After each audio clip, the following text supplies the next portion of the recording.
Друзья, всем привет. Давайте с вами Hello, everybody. знакомство.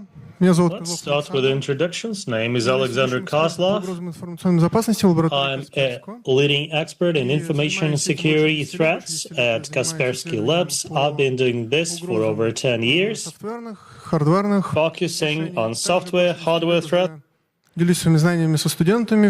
Moreover, I've been sharing my knowledge в том числе. with students at Bauman University and MEFI for the past several years. Потому что Let me start out by достаточно скользкой теме безопасности. mentioning the scope of my presentation. I will be talking about Практической. automotive security, Кейс, в котором мы and the part dealing with the practical cases that my team and myself have seen. I am not going to name any specific manufacturers who have been affected.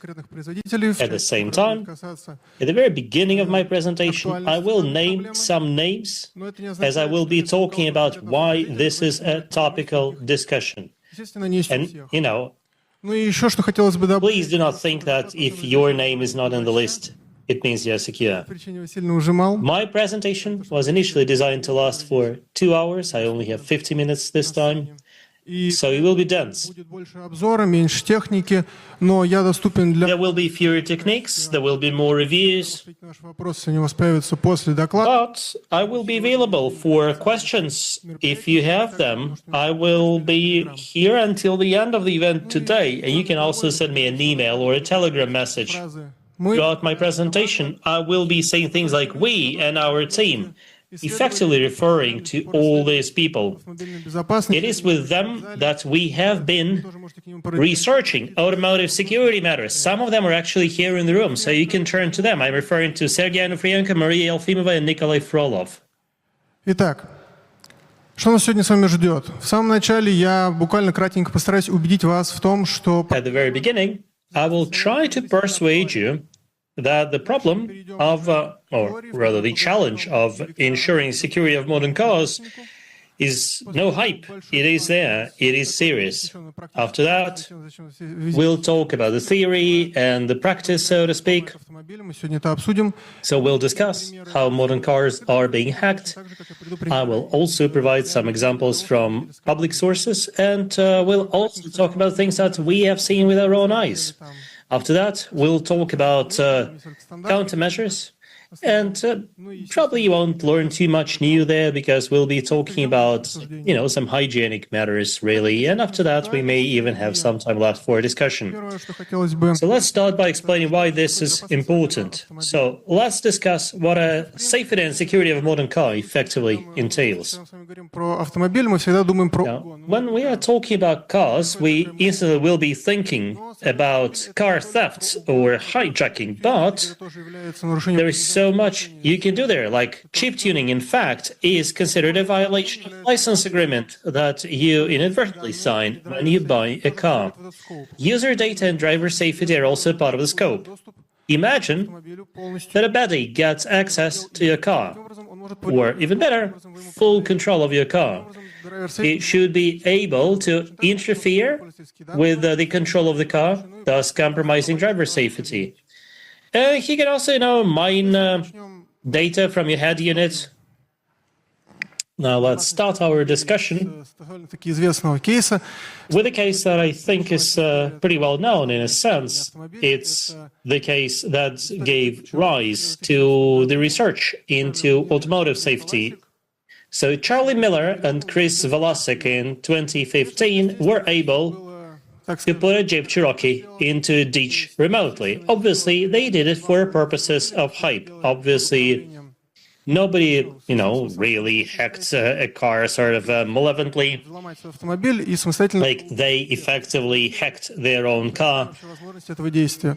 just to show that it's theoretically possible. Развитие вот этой вот... And this moment is considered the birth date for this subset of the security industry. Еще локально.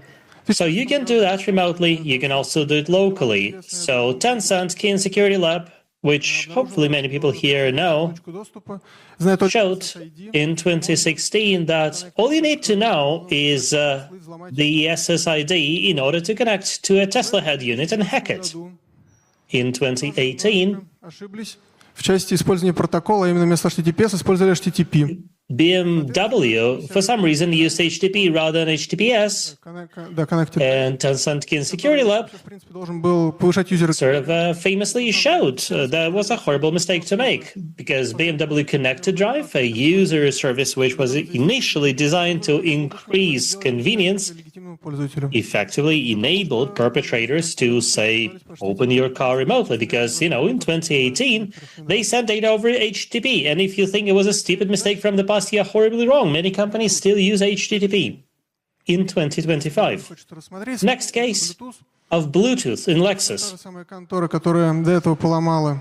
So the same company, Tencent Kin Security Lab, that previously hacked into BMW, did the same with Lexus, but this time over Bluetooth. Различные вектора атаки присутствуют на So you will see that different attack vectors скоп, входит are available for different cars, and Bluetooth локальные is no вектора, exception. еще доступны физические вектора. It's not just local vectors, Это еще or local network vectors, but also physical vectors. So they found a vulnerability in 2022 which enabled you соответствующую команду to open the car by connecting to the lights. Причем здесь колонка JBL, здесь колонка JBL при том, что Why am I mentioning a JBL speaker here? In 2022, when this vulnerability was discovered, эксплуатировал злоумышленниками для реального угона автомобилей. И делал it was actually being exploited просто с собой. by perpetrators. So they would carry a JBL speaker with them. So they used it to connect to a headlight. И, соответственно, если их полицейский, допустим, схватывал, So imagine that they were caught by policemen. что они пытаются Policemen wouldn't really know that they're perps because the tool that they used looked like a regular JBL speaker. So JBL speakers also have a very special place in the history of automotive security. хотелось бы еще подчеркнуть, In conclusion of this short introduction, I want to stress that интернет вещей делались modern cars are obviously part of the Internet of Things, доступны через облачную инфраструктуру. meaning that they can be attacked via the cloud infrastructure they are part of. So in 2022, Sam Curry ran this study that showed that lots and lots of makes, Их число гораздо больше. I'm listing some of them on the screen, but don't be fooled, many others should be on that list as well, Через... were prone to remote attacks through the cloud infrastructure. А что сейчас? So what's happening now? Сейчас, на самом деле, мы живем в мире, когда даже в 2025 году существуют We автомобили, live in a world которые могут where in 2025 many cars still have not had their loopholes patched, and I'm going to prove this statement with specific cases, so please stay tuned. Подведем краткие итоги. Итак, объекты воздействия Let's summarize. любые, как вы понимаете, не только We can attack lots and lots of objects. It's not just, some privileged vendors. In fact, anything you can think of can be attacked. физические, So far, we've been talking about three types of attack. Physical, like through a headlight. когда мы через Wi-Fi, Local, например, что-то сделали. when you connect over Wi-Fi or Bluetooth. And remote, when you use 2G, 3G, 4G, and so on, Мы смогли тоже каким-то образом for проникнуть. the internet.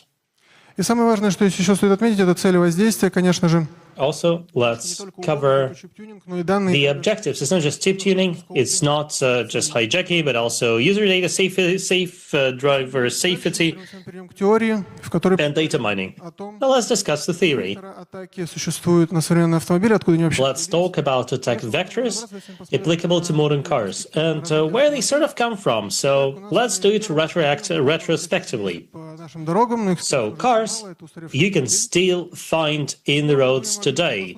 Outdated cars where you can listen to radio, в принципе, радиостанцию тоже там можно какую-нибудь поймать. Вы должны управлять самостоятельно. which is not much. Никакого там никакой там So you control the car on your own. There is no assisted driving there. И также вы ключом закрываете это своим собственным. And you use a physical key to close and open your car. Now, what we consider classic cars, they will have GPS, for example, but most importantly, they have telematics. В автомобиле. Note, classic cars already have telematics. Classic cars are the ones produced in 1990s and early zeros. Вещей, если кто не знает. In fact, for over 25 years, cars have been elements of the IoT, surprisingly, Если современные which means мы с вами анализируем, исследуем. that if we analyze a modern car, if we discover vulnerabilities in it, well, they usually get patched. But in classic cars, Обнаружены в классическом автомобиле. some vulns we find in modern cars, they persist in classic cars and nobody cares about them. Это They're still there. которого появилось. Next category is connected cars. These ones have remote control, remote updates, they have e-calls, and so on and so forth. This is about improving user experience. And on the other hand, this is about extra controls by the vendor. Вектора But it also means that we now have more для доступа. attack vectors, because whatever is remote can now be abused by a perp. Это кар, который Finally, NGCs, or next generation на cars. своем борту vehicle to vehicle и vehicle These babies have vehicle to vehicle and vehicle to everything connections. So think of modern Teslas or even modern Kamaz trucks самостоятельно. that can be, fully automated and fully self-driving. Когда мы с вами говорим про безопасность автомобилей, нужно обозначить. So now that we're talking about car safety, I should probably stress the safety domains we will be considering. All the three are shown on the screen. The physical domain is the easiest one to impact. Когда там открыл What you линейку, gotta do немножко сложнее, но тем не менее is, crack the car open using a ruler or something. можно его вскрыть и уехать на нем. Well, you've just learned from me that you can compromise a car through the lights. Какого-то радио A local domain автомобиля. Еще раз скажу, means that, within, the coverage of a radio interface, it could be even NFC. ну и удаленный это самый страшный домен для нас с вами. And the scariest domain, which is remote, and it's scariest because it's so difficult to defend yourself if you're a user, Не знаем о том, что мы с вами ездим с UZI because, на борту. most users have no clue that they've got vulnerabilities on board. В облачных сервисах и эксплуатацию уязвимости в So this one is about exploitation of vulnerabilities in cloud services, as well as 2G, 3G, 4G, 5G stacks. Это уникальный объект информационной So note that cars are unique objects in the information security world. безопасности. Besides the regular classic threats, such as Например, user data kind of harvesting, сбор данных о or eavesdropping on your passengers, or like data harvesting on you. There is also a dimension of, driver and passenger health and life, right? безопасности, которая So, лицо. if, for example, we trigger a safety cushion when you're driving at full speed, chances are you, as a driver, will not be able to properly control your car. Я реально видел кейсы, когда So I've personally seen cases where в принципе вырывают шасси у perpetrators, for example, have fun with a gearbox, and it often results in the chassis just going haywire. So imagine that you достаточно большой, то есть там you drop, for example, the gear from 5 to 0, ну, давайте поговорим с вами про интерфейсы. and that may lead to the chassis itself being sort of cranked out of the car. Физическому каналу доступа. Это USB. So there could be wired and wireless interfaces. I'm listing all of them there. So for the wired kind of interfaces, we'll have USB, CAN, LAN. LAN has been, LAN and most have been phased out, Ethernet это то, что more or less. на смену CAN. Ethernet is what is coming to replace CAN now. Говорили, это Bluetooth. So wireless interfaces include Bluetooth, Wi-Fi, radio, NFC, and all the Gs. Поговорим про объекты воздействия. И Now let's talk about это head unit. То есть the objects that can be impacted. Head unit, most importantly, because it is where so many juicy elements to attack are located. It will process your user data, it will connect to your phone over Bluetooth, вам точку доступа или it may act as an access point, or maybe uses your phone as an access point, meaning that there are wireless NFC, GPS, радио. interfaces out there. NFC, Не отразил, потому I'm что not sure about it, but radio and GPS must be in every car now. современные часто тоже содержат в себе So еще модуль modern head units often also contain GSM modules, атаки, которые, кстати, which means that there's, one more attack module. Итак, почему же head unit любят все атаковать? which has to be considered as well. So why does everybody like attacking head units? Because that's where you have your user data. But it's also a gateway to a car because it is connected to other CUs over the CAN bus, and it's also connected to the telemetry unit, which provides it with access to the internet. That's why it is the sexiest bit for every perpetrator. А второй объект воздействия классический – это телекоммуникационный модуль. Опять же, тут... What's also often attacked is the telecom module, and I think it sort of goes without saying why. It is a magnet. It is exposed to the internet. Like, if you have been able to enter the telecom module, you can control the car remotely. You can collect information on where the car is, what the car is doing, and so on. Also, you can go through it to the CAN bus, and you can also talk from the telecom module to the head unit. Now, there are also remote modules such as GSM and 3G. Many of these modules have, eSIM and other elements that can also be attacked. Let's summarize the theory part. Автомобиль является уникальным объектом информационной A безопасности. car is a unique asset because it is prone both to classic cybersecurity threats as well as threats to life and health. In this respect, it is somewhat close to industrial control systems. В первой части в домене безопасности, а именно их все три можно выделить. Это физическое. So there are only three security domains that we care about: physical, local, and remote. And so far, we have identified two key assets: head unit and telecom unit. But there are other ECUs as well, which can be attacked. Зачем вы здесь все собрались, наверное? And the next session is why you're all here. Let's talk practice.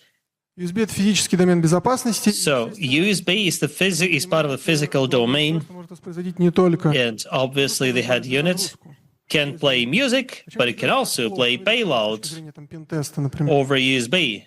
What's good and what's bad about it? Обладает возможностью подсовывать совершенно различные форматы данных, конечно же. USB is bad because it will Уровней.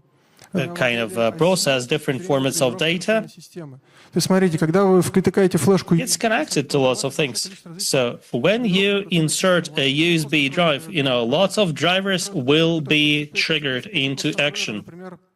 So the host controller driver will be there, and the storage device will become aware of your USB drive, and so on. все головные устройства Naturally, all the firmware updates are usually installed over or via USB. раньше встречалось обновление через Previously, обыкновенные без подписи. updates would be done through bash scripts, and there no signature was even expected. So you could write all sort of horrible things in with a bash script. Больше имеет отношение уже к URT and JTAG are hidden interfaces, and they're not really often used by attackers. They are more interesting for researchers, but you can actually try attacking the head unit over JTAG. примеры ЦВЕшек, которые, на мой взгляд, наиболее So I'm listing here some CVEs that should be of interest. код execute Note that some of them relate to DOS, others to remote code execution. номер 1. And our case number 1 here Это топ-3. is among the top 3. С командой обычно Top 3 vulnerabilities that my team and myself exploit, something you can find pretty much everywhere. This is ADB. Obviously, ADB is related to Android, and most head units we research можно are running Android. через USB практически 100%. So you can activate it through the head unit, through USB, or you can compromise ADB through USB. На флешку положили In most cases. обработался неправильно. Now imagine that you put an update on your USB drive and it's not properly Посчитался подконтрольную сумму, kind of handled. посчиталась криптография и так далее. То есть Now imagine that something happens with the cryptography or the checksum is not there. современные могут And And finally, proprietary software. This is a big pain point for the modern automotive industry. Imagine that as a manufacturer, you provide a car and the head unit claims it's been manufactured by you, while in fact it was manufactured in China. And stuff coming from China often sports additional software that the brands don't know about. So you can easily have some non-declared software running on the head unit. Another case, old but gold, is related to buffer overflow in JPEG parser. So I've got this great USB drive. I love showing it to everybody who joins the team. So I prepared it in 2019, and the idea is that it contains several music tracks, and every track has its own picture. And these pictures are special because, they're all JPEGs with vulnerabilities. So the moment you insert the USB drive in the head unit and choose to play music, now you should be able to see a picture related to a given track. Now, if you insert my USB drive, particularly in 2019-2020, with an 80% probability, your head unit would just go into a cyclic reboot.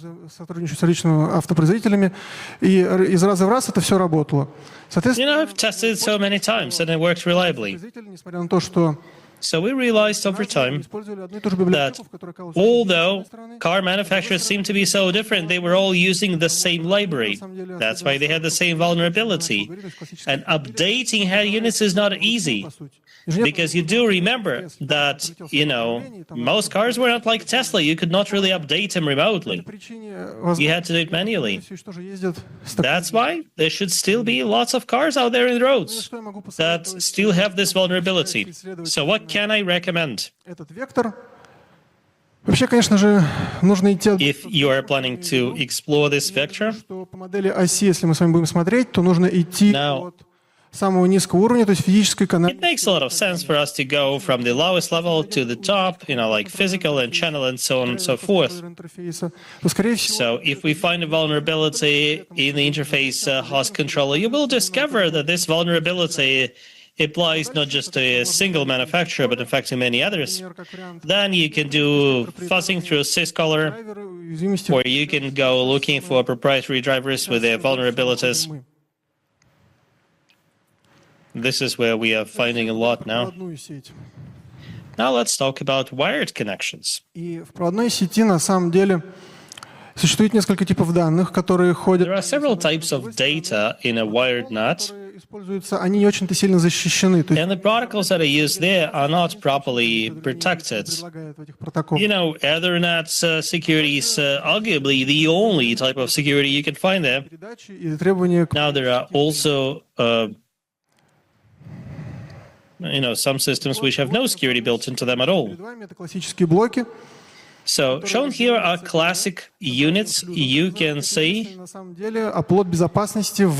there is or Central Gateway, CGW. This is like the only security fortress in a modern car, because CGW is the only arbiter in a modern car. And it's pretty dumb.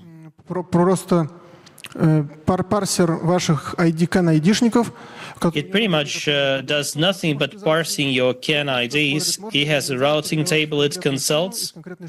Like, I will see whether it's allowed to send messages from one ECU to another. So if you compromise a telecom module, you will not be able to go to drive control, because you're not allowed to go to it with the ECU IDs that you have. You got to have a totally different level of privileges. This doesn't mean that the case is lost. Obviously, you can bypass CGW.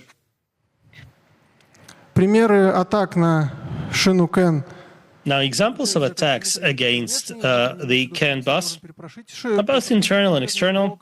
So you can change the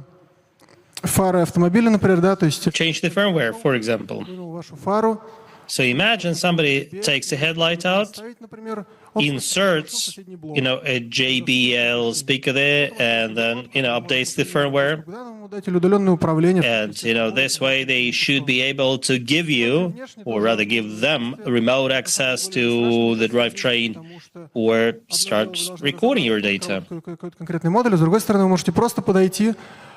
That would be a type of a CAN attack. Or imagine that instead of the light, you insert a Raspberry Pi board that you bought, and it will connect to the CAN. It will also connect to the Ethernet network. And then you will be able to change the current parameters of the network. So you can do event blocking and so on. This way you can have full control over the car if the security level there is comparable to what Toyota RAV4 had. No specific cases that we had as a team, but let me stress that this is what we see pretty much everywhere. Poor authentication algorithms. You will probably know that ECU units have certain UDS commands to reprogram them. That requires starting a programming session, which is usually protected with an auth key. However, these keys are so weak. You can just do enumeration on them. You can just do a dictionary tag. Next one is seed generator. The problem here is that, when you send an auth request over ADS, the response you get to your seed can actually be used as a key going forward. In fact, knowledge of one or two seeds should be enough for you to fully reprogram the device. Like, all you need to know is a single pair involving correct authorization. So effectively, most manufacturers have no clue what's there in their modules. There could be, memory reads, memory writes, local code execution functions. Мы можем просто-напросто, если мы вообще провалились уже в эту шину, можем просто послать одну единственную UDS. So if we're there in the bus, we can send a single UDS command for updating, and then we can completely update the whole head unit, because there are no checks involved. Ну и четвертый кейс тоже достаточно. A fourth case is pretty interesting as well. В огромном количестве различных. We discovered it in lots of implementations of the UDS stack. В чем здесь суть? Суть здесь в том, on the CAN level. Стандарту UDS вы можете посылать. Under the UDS standard, you are allowed to send a particular request, read data by OD, where you can indicate a number of indicators, and it will return data using the IDs that you use. So we discovered that if you request a lot of data, you can actually overflow the response stack. That way, you can do your code execution on the ECU side. And the buffer size is 400, and the check is done by deduction from 3FF. Now, obviously, the actual check there is check for equality. So if it's 401, 403, and so on, it will think everything's fine. Which means that there is a very simple way to grab control of the ECU. Now imagine that you have this in CGW. И что касается подсказок по реверс-инжинирингу всех этих вещей. Now, as regards reverse engineering at all, let me give you this very simple case. Look for constants that correspond to 3DS responses in the code, because must be UDS responses, I'm sorry. Because using them, you should be able to identify all the important functions. I'm giving you two examples here. On the left, you have ARM, вас C166 V2 архитектура, которая раскрывает... And on the right, you have a C166 V2 architecture. И вы не сможете понять, что это именно данные, которые нужно парсить как... So there will be a data block, and Именно искать константы в коде, которые I обозначают... effectively recommend that you look for code constants 35. Это такие классические константы, которые, за которые вы можете зацепиться, и дальше в коде найдете все like 17 and 35 and so on. So this will help you identify all the handlers. So what about the Ethernets? Things are not that bad with the Ethernets.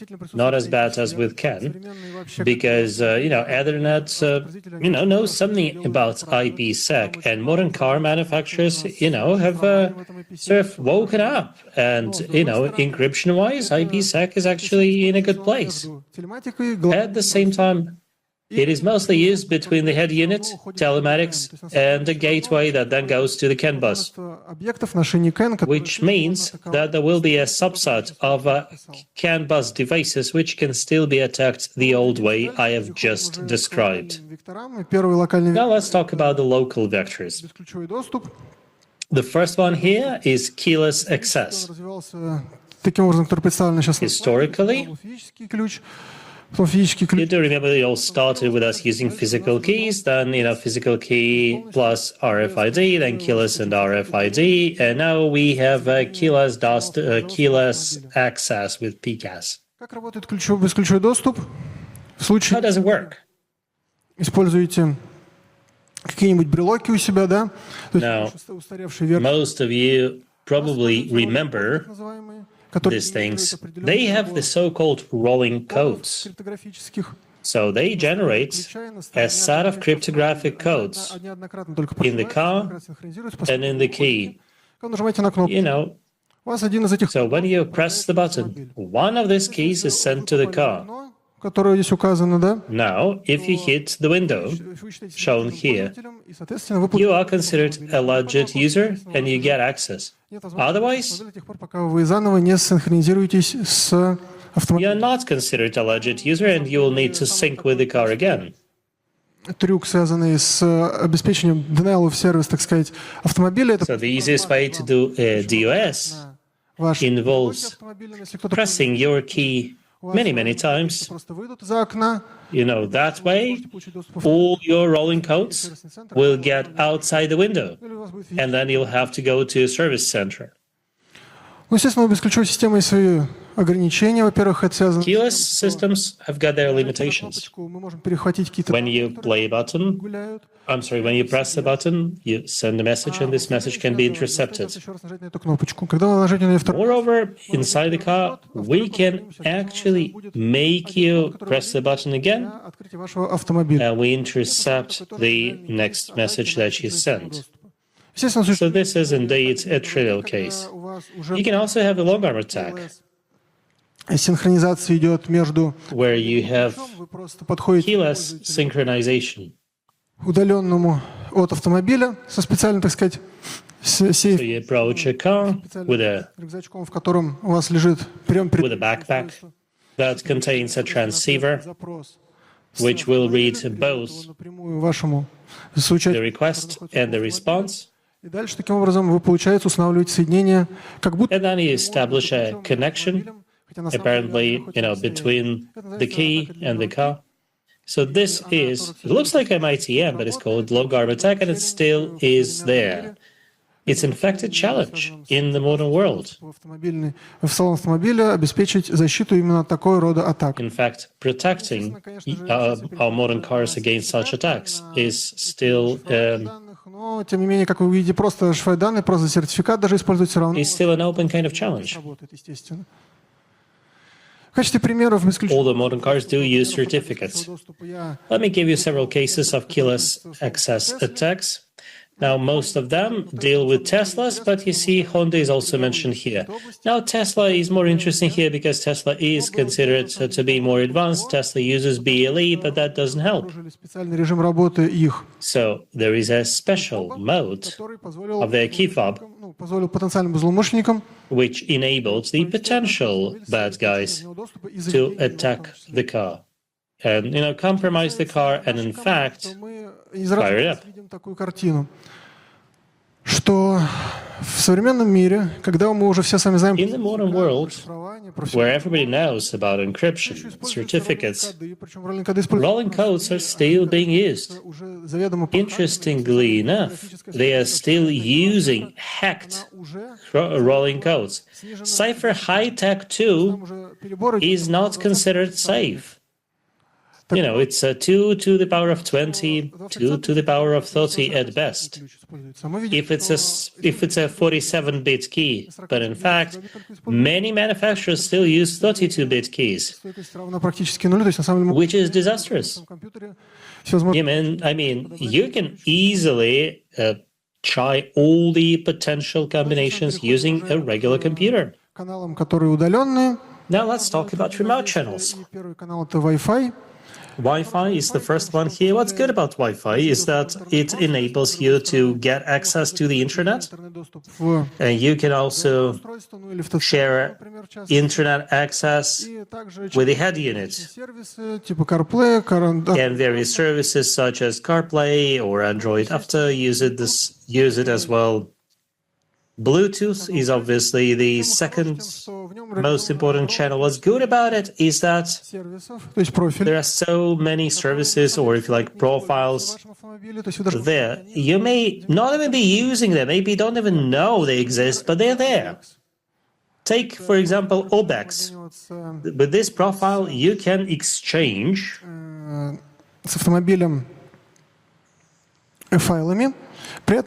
files with your car.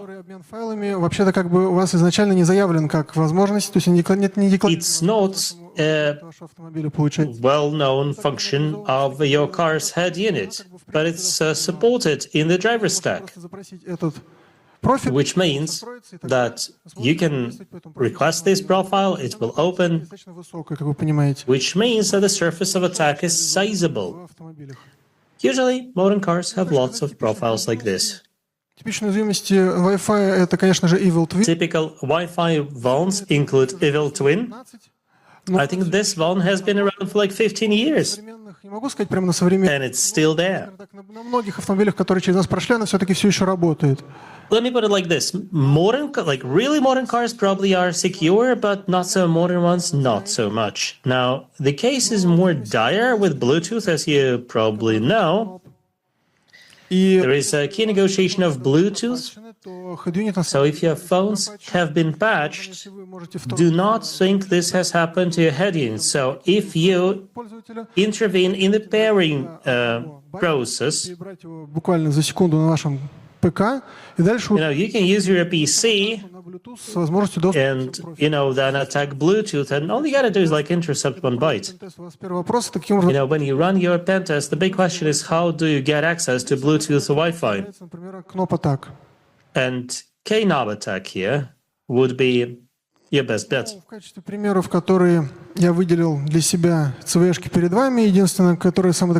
these are some of the interesting examples. Most interesting one of the interesting ones is RCE involving Tesla, BLE in pressure sensors in the tires. A beautiful one.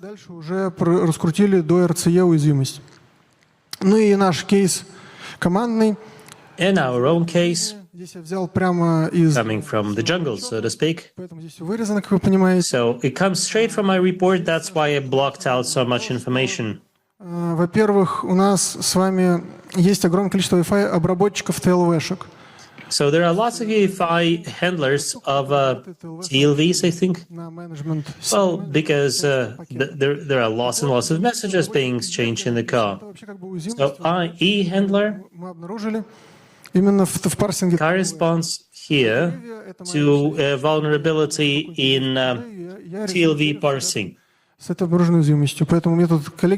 I'm showing those trees there. It's a feature of mine. Every time I find a vulnerability, I draw a tree and maybe even plant a tree. So my reverse engineering tip will deal with Broadcom devices, but I think it will be relevant for most Wi-Fi chips. С его помощью вы найдете, где обрабатываются все. Go for TLV parsing because this way you will know where all the packets are handled, and that way you will be able to sort of reconstruct all the data flows coming to the Wi-Fi chip, and then you will be able to identify all the vulnerabilities I'm showing here. This is a very recent case. Еще находим там косяки. А мы It's interesting that, we are still finding, issues in Broadcom devices, and Broadcom has been taking their security seriously for at least 10 years. Can you imagine how bad it can be for some Chinese manufacturers? например, который ездит по нашим с вами дорогам, So, a classic car уже является частью traversing Russian roads are obviously part of the IoT world. баг.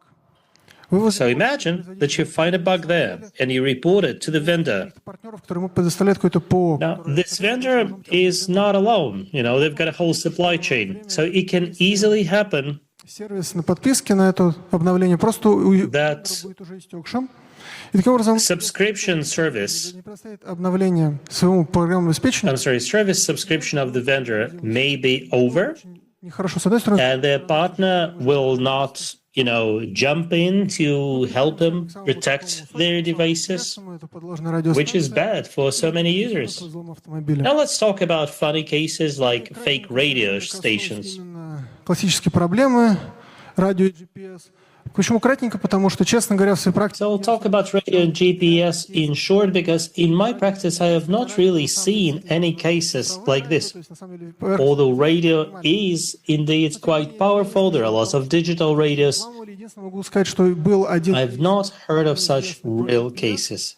The only case I personally know about GPS was like this. There was a vulnerability found in GPS у вас out of where, malloc return was not checked. GPS, то у вас получалось так, что And if there was out of memory on the GPS chip itself, это you единственное, could actually exploit it. That's the only case I personally ran across. или в And TCM, after that, you still had to go to the head unit or TCM, so, some lateral movements still had to be performed. интересное, это 2G, 3G, LTE. И Now здесь 2G, 3G, LTE, the more interesting part. Now we can spend a lot of time talking about different attack vectors. протоколов. Поатаковать, например, сим-карты. Если кто не знает, то сим-карты могут вообще-то как бы рассказать о том, где вы сейчас находитесь. So SIM cards, for example, can tell you where you are. They can, initialize your call. Расскажу поподробнее о том, как If you're interested, come over and discuss how it can be done. теорию. Я перейду сразу к нашим So I практикам. won't take time talking about theory. Let me jump straight to practical cases. In fact, we have not released this stuff yet, so you can consider it an official release. So together with my team, Устройство. I have analyzed some system-on-chip devices coming from a particular Chinese manufacturer, and we found vulnerability there that enables you to do RC on the modem side Собственно, сам модем. using a fake radio. Одно из ядер, которое состоит в системном чипе. Это модем. So, Самое интересное, modem is one of the cores, effectively, running in kernels running in the SoC. демо-атаку. So, we found a way to mount the DMA attack Провели эту through атаку. the RAM, and then we mounted it. То, что замаплено в successfully. процессоре, как Redon или So what's mapped in the application as a read-only memory, we have been able to completely rewrite from the modem side. And in the end, we're able to launch Doom on the head unit remotely. Что касается подсказок по реверсу, здесь все достаточно просто, опять же. So these are reverse engineering tips. It's very simple. Go looking for handlers and protocols. Our statistics show that they contain most vulns.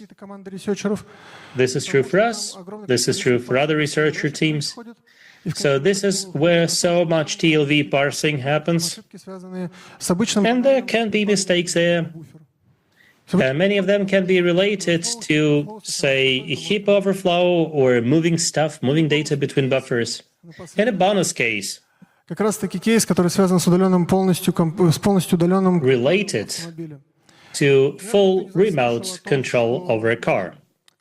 исследовали модемы еще и You may have heard о том, that где они устанавливались. we have Мы смогли за 5 смс-сообщений обычных researched telet modems, and with 5 messages we're able to get RCE on telet modem. в телематике одного из автомобилей.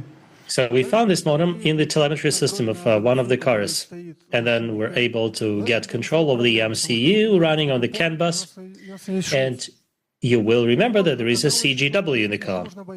So it turned out it was easy to bypass the CGW because there is a tachograph there which is connected to the telemetry, and on the other hand it is also connected to the drive because it needs to collect data from the drive, from the engine, I'm sorry. So we discovered a vuln in the tachograph, a bunch of them actually. We exploited one of them. We got RC on the tachograph. And after that, we're able to get control of the engine and the gearbox. And that is actually, the final heist. This is the jackpot. So let me summarize. Head unit, TCM, and other ECUs are the usual targets.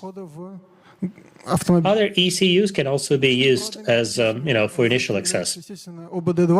Typical wired interfaces include OBD2 or USB. Through OBD2, it's easy to reprogram any module.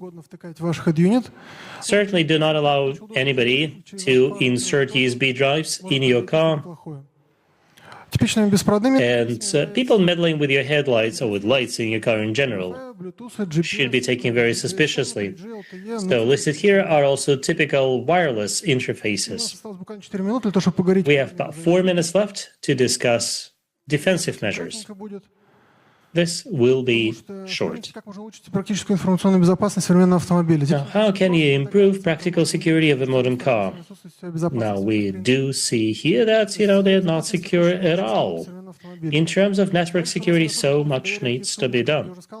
We should not trust ECUs. I've mentioned already that many ECUs today do not even check the signature of the software you propose as firmware update. И запросить обновление этого блока, он обновится на ваше программное обеспечение. А это нехорошо, очевидно. And that's obviously not okay. Ну, естественно, на стороне... So obviously ECU security must be part of the scope. So vendors are recommended to run bug bounty programs. They're not visible at the moment. Security assessment also sounds like a good thing to do. As regards standard compliance, the situation is such that there are some standards in this industry. You can see all of them right now, shown along a timeline. I do believe that standards are a good thing to have, because standards should ideally allow you to share some best practices so that, it's integrated in all the processes. However, these standards in particular are about risk management. Риск в этих стандартах, не более того. И, к сожалению, следование этим стандартам, which means that observing or following these standards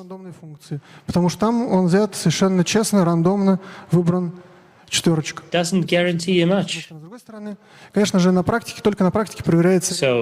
the meme I'm showing on the left is compliant with all the standards, but it's certainly not a random function.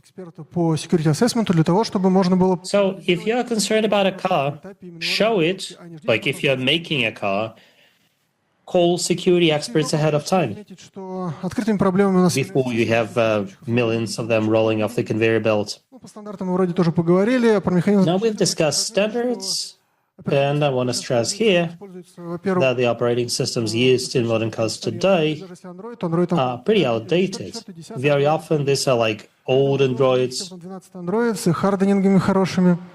Preferably, we'd love to see at least Android 12 hardened. Well, Linux could also be an option if everything else fails.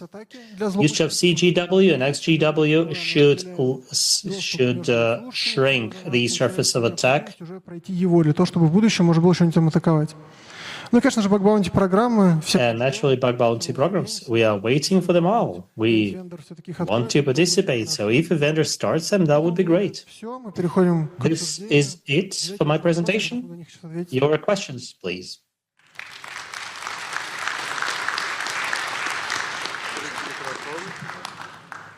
Уважаемые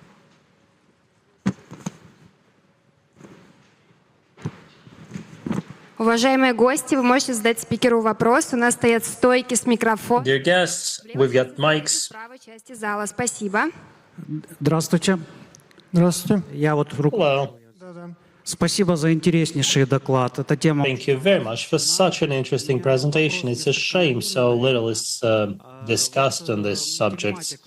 My question is somewhat naive. данные передаются через сим-карту. Telematics data gets sent through a SIM card, right?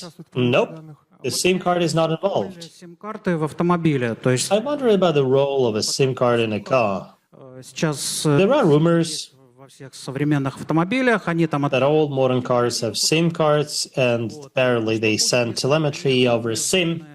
Now, what happens сети. Это первый вопрос. if I'm outside the network coverage area? Автомобиль или что-то кому-то передавать про нас. And how do I teach my car out of sharing my personal data? Что ничего такого вообще не будет, то есть как бы, ну, как работало, все и работает. I think Ну, только вот that, эти фичи завязаны, там, например, если у вас есть доступ из well, actually, if you have access from your car to the internet through TCM, через you know, some vendors do enable you to browse the internet over a TCM. Now, if you don't have internet connection, you won't be able to do that. As regards to your second question, it's actually a pain point. We don't really know how this is done or can be done. Now, that's worrying. Наверное. How come a SIM card of a foreign state actually gets connected to a telecom network, and who pays for that? Vendors do. роуминге, естественно. So it's a roaming charge that gets applied, По сути, вендор обеспечивает which means жизненную подписку. that vendors pay for kind of roaming charges as long as cars are operated. Is this correct? Yes. Well, that's fun.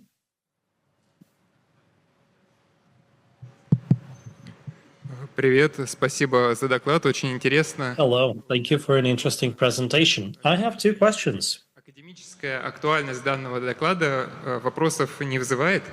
There are no questions about, the academic worth of your presentation. Необходимости данных исследований? What's the statistical proof for validity of such research? Like, do we know of a percentage of crashes or, some car crimes that are related to those vulnerabilities compared to the total? Пока нисколько.